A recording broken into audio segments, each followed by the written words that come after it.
인간이라면 본능적으로 두려워할 수밖에 없는 개념을 기원으로 둔 초월적인 존재, 근원적 공포의 악마. 세 번째로 등장한 근원적 공포의 악마는 노화였습니다.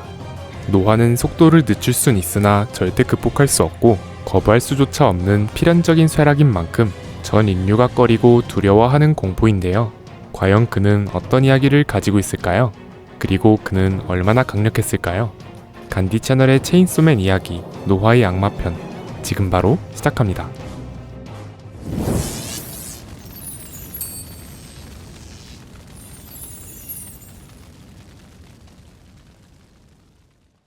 명칭, 노화의 악마.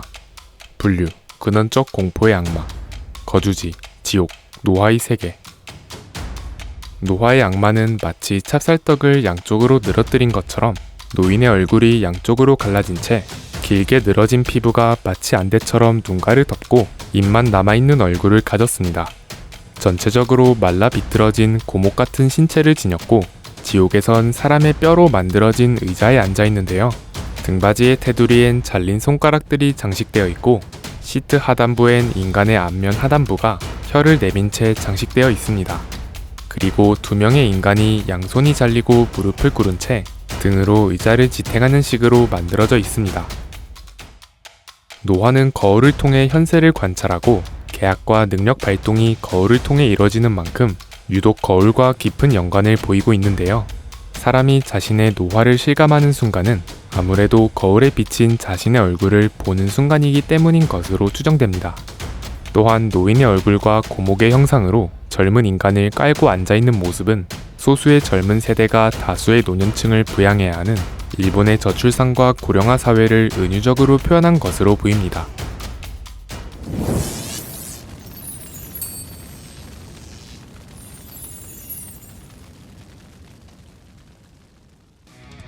나유타의 죽음을 확인한 덴지의 멘탈이 나가면서 이번에도 포지타에게 신체의 주도권이 넘어가자 포지타는 외부에서 대기하던 공안을 쓸어버리고 각종 악마를 먹어치웠습니다.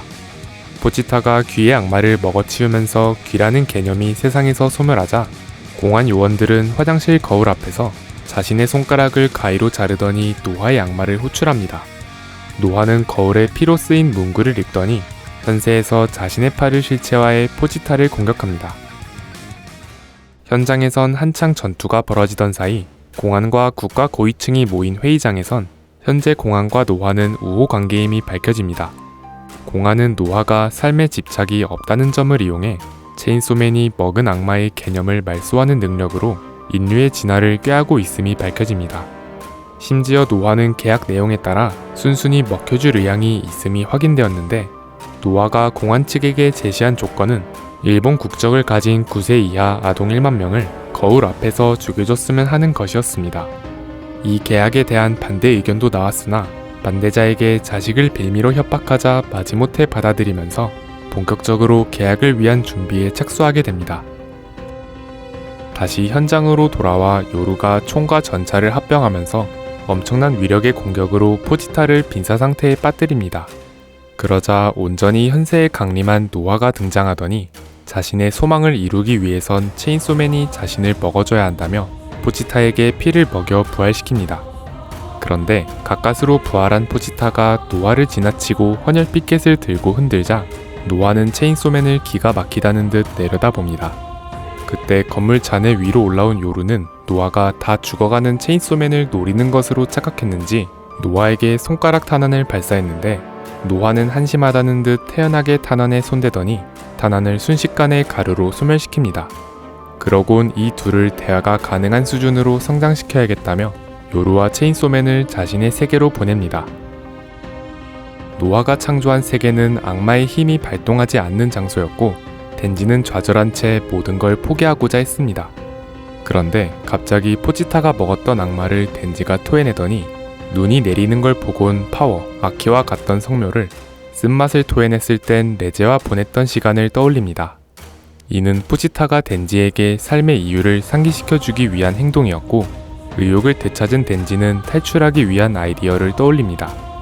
이를 지켜본 노아는 헛수고라며 덴지를 설득하려 했는데 덴지가 계속해서 달렸더니 배가 고파졌다며 근처의 나무를 도끼로 찢고 내장을 뜯어 먹습니다. 그러곤 자신의 트리거를 발동시켰는데 노아의 세계에선 당연히 변신할 수 없었지만 현세에 있는 포지타를 부활시키는 데 성공합니다. 속셈을 알아챈 노아는 공안의 협조로 원격에서 포지타를 공격해 견제했으나 결국 노아에게 접근한 포지타가 마구잡이로 공격합니다. 하지만 포지타의 힘만으론 노아를 죽일 수 없었고 노아는 노아대로 덴지의 서포트 때문에 포지타를 죽일 수 없었습니다. 포지타는 이 정체된 상황을 타개하기 위해 덴지의 뱃속에서 요시다를 토해냈고 현세에서 노아에게 대가를 바쳐 죽어가던 후미코가 요시다에게 심장의 소유권을 넘깁니다.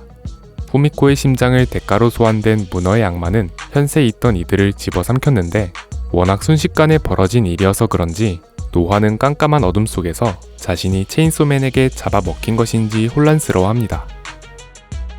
하지만 이 어둠은 문어의 악마에게 삼켜졌기 때문이었고 덴지 일행의 계획은 노아를 끌어들이는 것이었습니다.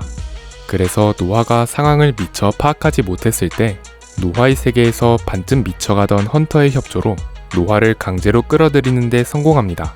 세계의 규칙은 노아의 악마에게도 예외 없이 적용되면서 노아는 자신이 만든 세계에 영원히 갇힐 위기에 처합니다.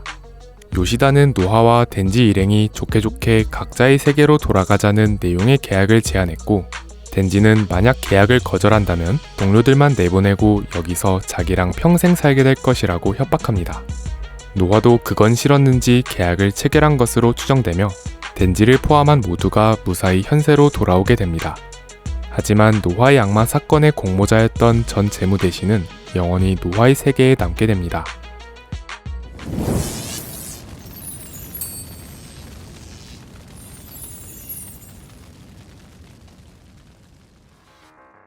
악마의 강함은 인간이 공포를 느끼는 정도에 비례합니다. 노아는 필연적인 죽음에 도달하는 과정이자 전성기로부터 쇠퇴해 무력감을 안겨주기 때문에 인간이라면 마땅히 두려워할 수밖에 없어 근원적 공포에 걸맞은 초월적인 존재입니다. 근원적 공포의 악마들이 갖는 특징인지는 불명이나 이전의 어둠과 낙하가 그러했듯 단순 물리력만으론 자신을 죽일 수 없다는 듯 노아 역시 모든 부상을 순식간에 재생했습니다. 총의 악마를 활용한 요루의 공격은 포지타를 일격에 빈사로 만들 만큼 강력했음에도 노아는 시시하다는 듯 한숨을 쉬며 소멸시켰고 덴지면 몰라도 포지타가 주도권을 잡은 체인소맨은 명백한 세계관 내 상위권 강자임에도 노아에게 확실한 치명상을 입히진 못했습니다. 노아의 악마는 거울을 통해 신체 일부를 현세에 실체화하는 식으로 활동했는데요. 작중에선 체인소맨에게 먹혀야만 하는 계약 때문에 현세에 온전히 강림한 것으로 보입니다. 다만 어디까지나 계약을 위해 넘어왔기 때문인지 아사의 얼굴을 노화시키거나 손가락 총탄을 열화시켰던 것처럼 자신의 본질인 노아에 해당하는 능력을 제외하면 협조한 인간에게서 대가를 받아야만 능력이 발동하는 모습을 보였습니다. 이 대가로 포지타를 원격 공격하는 것으로 활용했는데 발동할 때마다 대가를 필요로 하는 게 특징이었습니다. 이 외에 공개된 능력으론 노아의 세계가 있는데요. 인간을 가둬놓고 방치하면 어떻게 될까 하는 호기심으로 창조된 정지된 세상이었습니다. 주로 늙고 싶지 않다고 희망했던 계약자들이 보내졌는데 별도의 전송 조건은 없는지 덴지와 요르를 마음대로 보냈던 만큼 노아의 가장 위협적인 능력이라고도 볼 수 있습니다.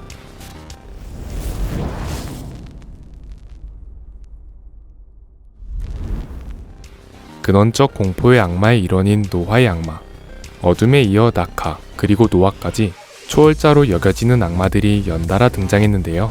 노아의 악마는 딱히 삶에 집착이 없다는 설정으로 자신의 괴상한 소망을 이룰 수만 있다면 얼마든지 체인소맨에게 먹혀줄 수 있다며 제발 자신을 먹어달라는 독특한 악마였습니다. 긴 영상 시청 감사드리고 저희는 간디 채널이었습니다. 감사합니다.